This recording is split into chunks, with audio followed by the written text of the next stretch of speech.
The second mom lifted her wine glass and said, "It's so nice to finally have a son who's settled." I knew exactly where this was going. Quick note before we go further. Before listening, share which city or country you're watching from. My name's Curtis. I'm 45. I live just outside Lake Mather now, but that Christmas, I was still pretending I belonged at my brother Brent's new house in Naperville. Brent was 2 years older, louder, faster. Captain of every team he joined, from Little League to varsity. The kid could trip over a rake and still get clapped on the back for being full of energy. Me, I was the quiet one. Fixed radios, took things apart, kept the scoreboard running at his games because nobody else wanted to. I remember the day he won that county basketball trophy. Mom threw a party with streamers and a sheet cake shaped like a ball. People from the neighborhood came, cameras flashed. A week later, I took first place at the regional science fair with a radio I rebuilt from scrap. Mom looked up from folding towels and said, "Nice," then handed me the Polaroid and asked me to take photos of Brent's team banner for the scrapbook. Another time, Dad and I had planned a fishing trip, just us. I'd been bugging him for weeks, saved up for my own bait and everything. Morning of, Mom pulled me aside and said, "We need to reschedule. Brent's got a tux fitting for prom, and it's the only slot they had." Dad didn't even argue, just shrugged and grabbed his keys. At my 8th grade band concert, where I had a solo on trumpet, there was an empty seat right in front with a folded program and a note that said, "Reserved for family." I played through it anyway. Found out later Mom was across town at Brent's off-season scrimmage. Off-season. She told me, "People are counting on him." By the time I was 18, the pattern wasn't just clear, it was permanent. Brent got what Mom called the stay close plan. Tuition covered for the local community college, gas card on her account, and his truck insurance handled so he could stay focused. I said I wanted to take the HVAC apprenticeship out in Elgin. Decent pay, real work, a full path to certification. Mom nodded and said, "That's your choice. But don't expect help if you move out there." So I didn't. I scrounged, bought a dented Craftsman toolbox from a retired mechanic for $140, hauled it home in a rusted van I paid cash for from a neighbor down the street who felt bad enough to knock $100 off the price. I didn't bother showing her the van, just kept my head down and got to work. In my 20s, I hauled furnaces up basement stairs in winter and crawled through attic insulation in summer. Learned how to braze lines, troubleshoot boards, and quote repairs without blinking. Took every emergency call I could get, even the ones that came in at 2:15 in the morning. My hands were always burnt, my boots always patched, and my back felt 10 years older than I was. But I was stacking certs, EPA, NATE, you name it, on my own dime after hours. I kept a beat-up binder full of job sheets, receipts, and a running fuel log. Ran a spreadsheet on side gigs, $65 here, $120 there. Started moving the scraps into an index fund a tech buddy told me about. Not much, but it added up. I rented a drafty duplex over a barber shop in Freeport. Cooked cheap, rice, eggs, peanut butter. Didn't go out, didn't waste. When I hit 90,000 miles on the van, I upgraded to a used pickup with 147,000 already on it. Drove smooth and didn't smell like coolant. That was enough. Meanwhile, Brent rolled up in a lifted Silverado on payments and a new watch every other Christmas. When he bragged about closing deals, nobody asked for details. When he missed bills, Mom said, "He just needs a little bridge, that's all." But every holiday, I got the same script. "Curtis, a real man builds a home and a family." "I am building," I'd say. She'd wave it off. "Brent's on track. Promotion, maybe." Even when he was between jobs, again, she'd find a way to spin it. "He's networking. He's exploring options." I got no such spin, just the pressure. Be a provider. Be a man. Just do it with no help, no cushion, no backup plan. That kind of pressure either cracks you or hardens you. I let it harden me, right in the spine. Show up, finish, invoice, repeat. No one clapped when I fixed a no-heat call at 3 a.m. in January. No sheet cake when I cleared a packed lint trap that nearly lit a guy's laundry room on fire. No front row seat, no banner, no, I'm proud of you. Just silence. And still, every time I sat down at that table, Thanksgiving, Christmas, even the 4th, Mom found a way to slide Brent into the spotlight like it was scripted. Your brother's really figuring it out, she'd say. Yeah, with someone else's parachute. The first real crack came 4 winters before that Christmas blow-up. I'd landed a facilities contract with a medical building just outside Rockford. Older place with boilers that groaned like they were 40 years past retirement. I solved a pressure issue their last guy couldn't, rebuilt part of the loop, and got a 24-month service deal out of it. Biggest win I'd had up to that point. Meant consistent work, steady checks, less scrambling. At Sunday dinner, we were packed into Marlene's place. Small kitchen, too many chairs, that plastic tablecloth with the strawberries on it.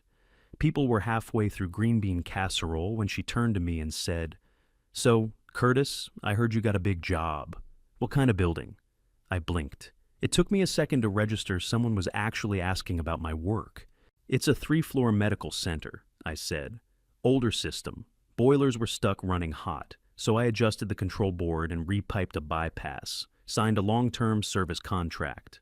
A couple heads turned. Even Brent stopped chewing. It lasted all of 15 seconds. Mom leaned forward, wine in hand. "Speaking of moving forward," she said, louder than needed, "Brent just got a new SUV, top trim, leather interior, fully loaded." And just like that, the spotlight slid off me like ice off a windshield. No follow-up. No "good job, Curtis." Nothing. After dinner, I helped carry dishes into the kitchen. Marlene stood by the sink and said, "You know, men don't like women who brag." I looked at her. "What?" She blinked, flinched a little, then pivoted. "I mean, don't get too wrapped up in work. Family matters too. Like being proud of solving a 6-month boiler issue meant I didn't have values, like I was still failing some test I never signed up for. On the drive home, I took the long way to drop Mom off.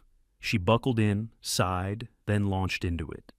"Your brother's got steady pay now, a plan, a good woman. You don't have to do everything the hard way, Curtis. Don't be stubborn." I gripped the wheel tighter. Snow cracked under the tires. I didn't say much, because right then, it finally clicked. I could chase that nod for 10 more years and still be not quite there. Still be the backup player to Brent's highlight reel. So I quit giving updates. No more telling them when I signed a contract or passed a new cert. No more trying to prove I was worth clapping for. After that dinner at Marlene's, I kept my head down and worked. I didn't bring up deals, contracts, or milestones. Let Brent soak up the spotlight. He liked it better that way. Last spring, Mom threw a cookout to celebrate him getting pre-approved for a mortgage. I'm not kidding. A damn cookout for a pre-approval. She decorated the backyard like it was a game show prize reveal. "Welcome home" banner, balloons shaped like houses, and this giant novelty key prop someone found online. Uncle Ron and I ran the grill while Brent strutted around in boat shoes and sunglasses, showing everyone the printouts of the listing. 3 beds, bonus room, cul-de-sac made for bikes. Like he'd poured the concrete himself. People kept asking him how it felt to build something of your own. He'd nod like a war vet. It's about stability, putting down roots, timing's everything. Same guy who'd changed jobs 3 times the year before. I stayed quiet, flipped burgers, played my role. At one point, I went inside to grab more ice. Kitchen was empty. The bag was in the deep freeze, so I yanked it open, started chiseling it loose with a serving spoon. That's when I heard Mom's voice coming low from the dining room.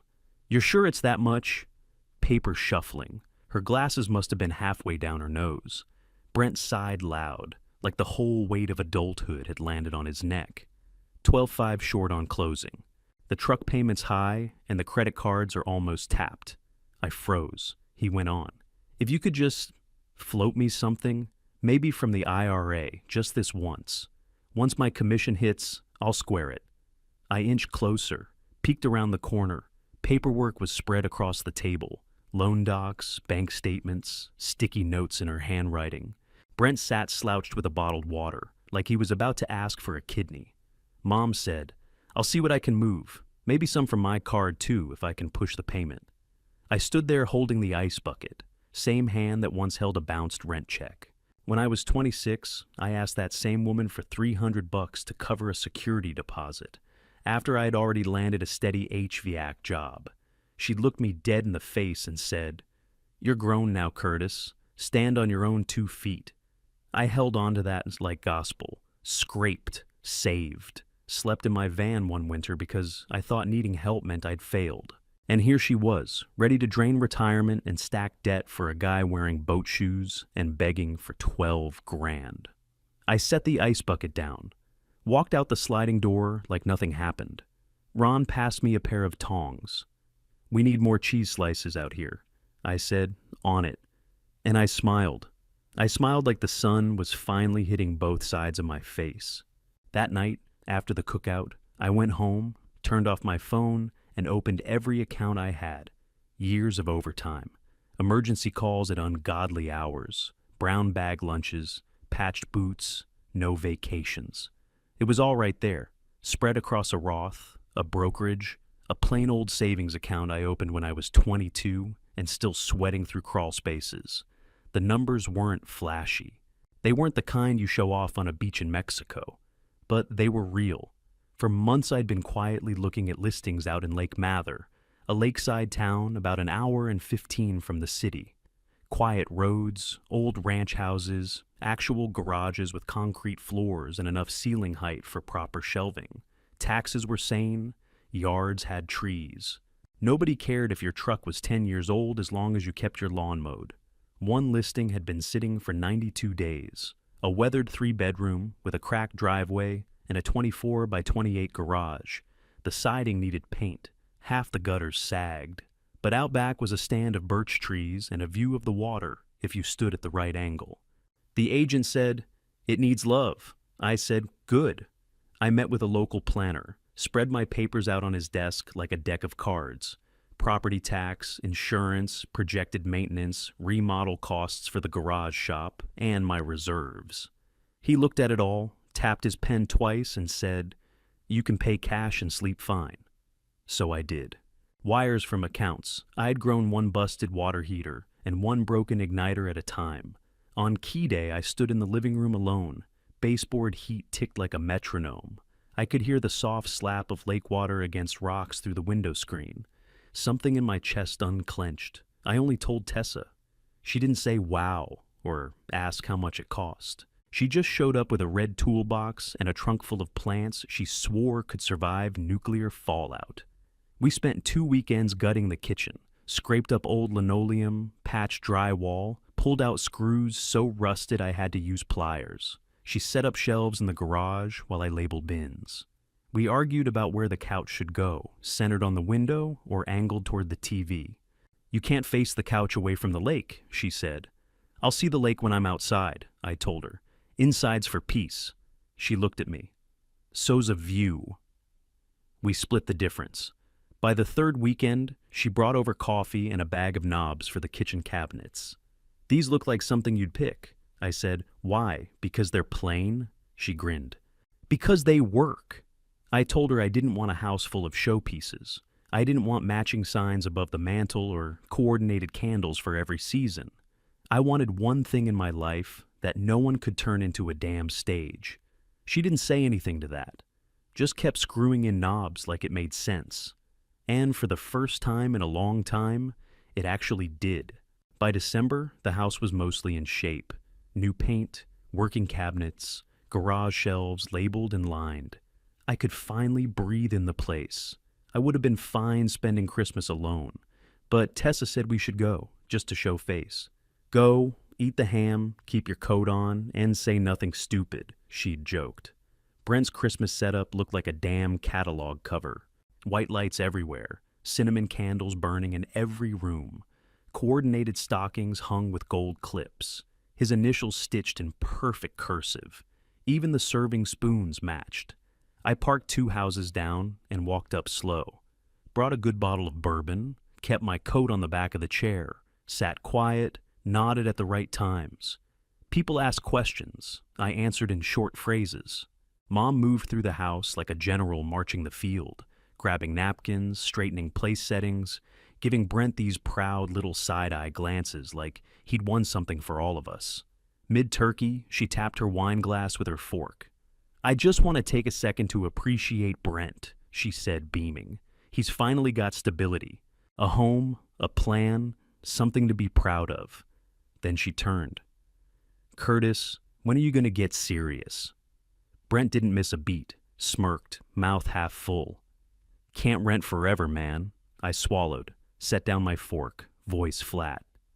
"I'm already set. I just didn't invite the peanut gallery." Mom rolled her eyes. "Curtis, don't be dramatic." "I'm not renting," I said. "I bought in Lake Mather back in March. 3 bedrooms, an office, a detached shop, paid cash." The silence cracked like a tree branch under weight. Brent laughed through his nose. "Sure you did." Tessa didn't even look up from her plate. "I've been there. It's real." Now the eyes swung back and forth like a bad tennis match. Me, Brent, me, again. Mom leaned forward, sharp. "Why would you hide that from family?" I didn't blink. "Because every time I've tried to show you anything, you change the subject to him." Her voice got high and clipped. "This isn't about that. You're trying to one-up your brother at his dinner." I looked at Brent. "I'm glad anyone can buy a house. I'm not glad he did it leaning on your retirement account and maxed out cards while preaching stability to me." Brent's chair scraped back. "You were eavesdropping like a little bitch?" "No," I said. "I was standing next to the ice bucket in June when you told her you were 12 grand short and needed her IRA just this once." Mom froze. Her mouth opened, then closed again. That tight look crossed her face, like something in her was ripping but didn't want to show. I turned to her. "You told me to stand on my own 2 feet, and I have. For decades. He's standing on your savings." Chairs creaked. A knife tapped a plate. Someone muttered, "Wow," low enough that it could have been breath. Mom's voice cracked. "You're ruining Christmas." I stood. "You ruined it when you used it to put me down in front of everyone. Again." She blinked, stunned. "I'm done with the contest," I said. "I'm done showing up to get graded by a scale I never had a shot at. You can keep it." Tessa stood up next to me without saying a word, grabbed her coat and her keys like she'd been waiting. We walked out through that over-decorated living room and into the cold. The porch light buzzed behind us. The sky was clear, stars out. Breath clouding in front of our faces. Felt 10 degrees cleaner out there by the curb. We didn't say anything until we got to the car. Tessa unlocked it, slid in, and said, "You really dropped it in there like a pipe wrench." I smiled. Felt overdue. We didn't say much on the drive back from Brent's that night. Tessa had one hand on the wheel, the other gripping a styrofoam cup from the gas station. Somewhere around mile 20, she muttered, "Whole house looked like Pottery Barn exploded." I leaned my head against the cold window and said, "Not my problem anymore." The family group chat went dead for 3 straight weeks. No Happy New Year, no how's work. Just a couple cousins throwing in merry memes like drywall over a cracked foundation. One night Tessa texted, "They keep replaying how you smiled when you said paid cash. You're a legend in the worst and best way." I stared at the message a while before replying. It was the truth. Nothing else was going to get through. In February, Aunt Marlene and Uncle Ron came up to the lake. They brought too many chips, not enough coats, and forgot to check if their Airbnb had heat. I let them crash on my pullout. We walked the shore while the ice was still thick and crunchy. Ron asked how I'd handled the shop wiring. Marlene said, "You know, I should have spoken up sooner." I stopped walking and looked out at the trees. "You see it now? That's enough." Spring rolled in. I didn't hear from Brent, but I heard about him. Commissions had slowed down. He'd been banking on a promotion that never came. The lifted truck and the house note didn't care about timing. By early June, word was the lender got loud. Mom tried to help, again, shuffling money around, floating bills. But math doesn't flinch, not for anyone. He sold the house by August, less than 9 months after the victory parade. Listing price dropped twice. The cul-de-sac made for bikes couldn't stop the bleeding. That's when the voicemails started. At first, Mom's voice was sharp. "How could you humiliate your brother like that? In front of everyone?" I deleted it. Next one came a week later, softer. We're still family, Curtis. Maybe you could spot him a little, just for a while. Deleted that one too. Then one night I was sitting on the porch, listening to the wind through the birches, and her last one came in. Shaky, raw. I'm sorry. I didn't see what I did to you. I called her back. Just once. I told her I loved her, but I wasn't going to be the fixer for choices I didn't make. I said, no more money talks. No more comparing me to Brent. No more jabs at holidays. She said, okay. I didn't know if she meant it, so I told her what would happen if those lines got crossed. And when they did, because they always do, I blocked numbers, muted the chat, gave myself room. I slept better in that house than anywhere I'd lived before. I didn't just sit on peace, I built with it. Started putting more time into work and into a Tuesday night program at the vocational center up in Bell Ridge. Mostly younger guys, a few single dads, all tired in the eyes. I showed them how to read service manuals without guessing, how to quote jobs so they didn't get hosed, how to build a budget where overtime actually mattered. We weren't saving the world, just changing a few Tuesday nights at a time. One week, a kid named Darren wired a thermostat right on the first try. Took a step back and stared at it like he didn't trust it was done. I clapped him on the back. That's how it's supposed to look. He grinned. Seriously? Seriously, I said. You did it right. Standing there, tools in hand, heat kicking on in the wall behind us, I felt something I hadn't in years. Not pride, not revenge, just steady. By late fall, my old high school put out a bid for a multi-year facilities contract. Heating, plumbing odds, preventive checks. Nothing glamorous, just solid work. My crew beat out 3 bigger outfits on price and reliability. We got the job. The first morning I rolled up, the fog was still hanging low over the parking lot. My logo, bold red on white, stood out clear as day on the side of the van. I walked in with a clipboard and a thermos and got to work. Didn't think much about it until Tessa texted later that week. Your mom's friend saw the van in the pickup line, asked if that was you. A day later, Mom called, voice shaking, crying even. She said, I'm proud of you. I didn't say it before, but I am. I listened, let the words sit. Then I told her gently, thank you, but the boundary still stands. She didn't fight it, just sniffed, said, okay, and hung up. Brent, meanwhile, was renting again. Smaller place off a frontage road near a shut-down Sears. He called one afternoon, didn't even lead in with pleasantries. Can you teach me that quotes and cash flow thing you were talking about?